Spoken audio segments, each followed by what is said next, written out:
Breves reflexiones, Jorge, porque ya están los invitados en piso y tienen mucho para decir. La semana pasada decíamos que lo de Argentina fue un terremoto político, y realmente fue un terremoto político. Produjo derrumbes, desacomodos, dejó mucha cosa por reconstruir en lo económico, en lo político, en lo social. Queda poco en pie de lo que existía en la Argentina. Un terremoto por el resultado en sí mismo, pero además por la dimensión, por la diferencia, claro, que era inesperada, y por el enorme golpe que significó para el peronismo y en especial para el kirchnerismo. Y es un resultado, y esto es quizá lo más importante en términos políticos, que implica una reconfiguración del sistema de partidos en la Argentina, que en buena medida ya venía produciéndose. Coalición contra coalición, por ejemplo, la Unión Cívica Radical ya no era un partido de oposición, se subsumía en una coalición. Algunos dicen que esto es producto en buena medida del sistema de balotaje. Parece mentira, eso sí, que un candidato sin ninguna estructura, sin pasado político, salido casi de la nada, haya obtenido este resultado, ¿no? Obviamente con el apoyo de Juntos por el Cambio, Macri, que también tiene su cuota aparte en el proceso de descomposición que ha vivido la Argentina, y Patricia Bullrich, que va a ser la ministra de Seguridad, me parece. claro. Sí, ya lo confirmó en el día de hoy ella. Pero Milei, sobre todas las cosas, ganó por su discurso absolutamente disruptivo, ¿no? Pero no sé qué piensa, extremadamente rupturista, crítico con la casta, que después redujo al kirchnerismo estratégicamente, demostrando que tampoco masca vidrio. Obviamente que genera mucha incertidumbre en muchos sentidos, lo de Milei, muchas dudas por sus ideas, por si son aplicables, porque tiene un poco apoyo parlamentario propio, también por la falta de experiencia para gobernar. Es evidente que se cerró un ciclo el domingo de una forma de gobernar, en particular para el kirchnerismo, pero también para una forma de hacer las cosas del peronismo que tendrá que también ser el primero en reconfigurarse y ver cómo encara el pasado.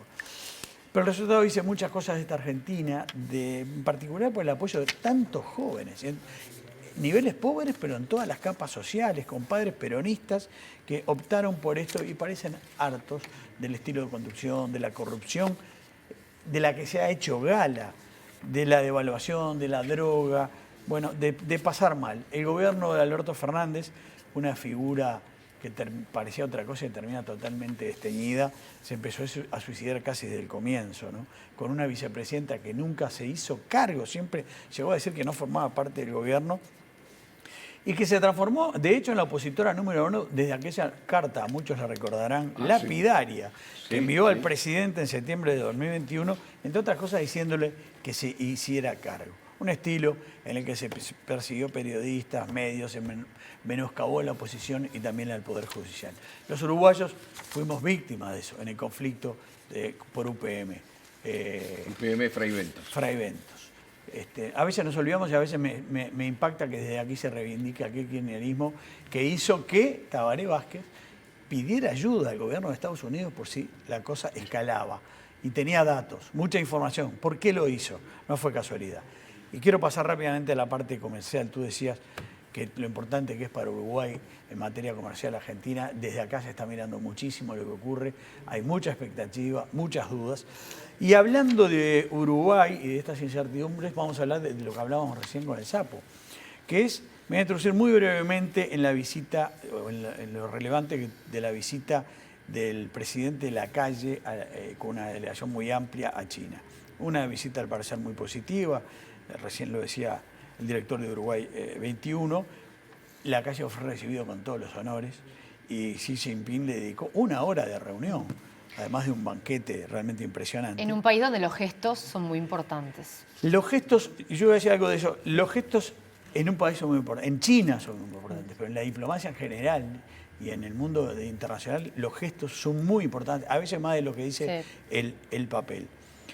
Hasta ahora Argentina fue el principal obstáculo para que Uruguay pudiera hacer un TLC con China y con cualquier otro país. Estuvo firme incluso en la época en que Bolsonaro abrió esa posibilidad en algún momento para el Uruguay. Eso va a cambiar. Milei ya ha mandado 2 mensajes muy fuertes que tienen relación con esto. Uno con Brasil, muy mal relacionamiento con Brasil.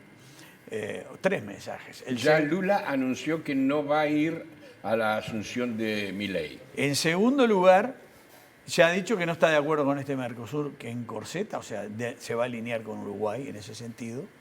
Y en tercer lugar, ha dicho que no está dispuesto a mantener vínculos con regímenes como el de China. Seguramente China ya tomó nota de todos estos mensajes y tal vez, increíblemente, la presidencia de Milei le abre la posibilidad a Uruguay de acelerar el Tratado de Libre Comercio con China y con otros países. Yo lo decía recién en la conversación que tuvimos, el presidente chino habló de avanzar aceleradamente para la firma del TLC. Nos queda la duda de con quiénes. Solo con Uruguay. Después que asuma Milei va a ser posible solo con Uruguay. Habrá que ver la reacción de Brasil, que tampoco, obviamente, China se quiere pelear con Brasil, pero Brasil va a estar mal con Argentina. Paraguay no forma parte no tiene relaciones con China. Y con la llegada de Milei, el Mercosur puede quedar allí en un limbo que paradójicamente puede ayudar al Uruguay.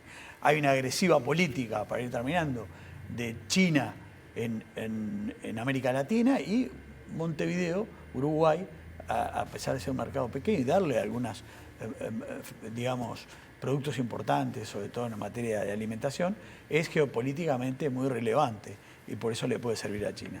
Se podría hablar mucho más de todo esto, como decía al principio, pero como decía al principio y como había dicho la semana pasada, el terremoto que supone el triunfo de Milei trasciende lo meramente político de Argentina y mueve los cimientos también a nivel internacional y nos toca a nosotros.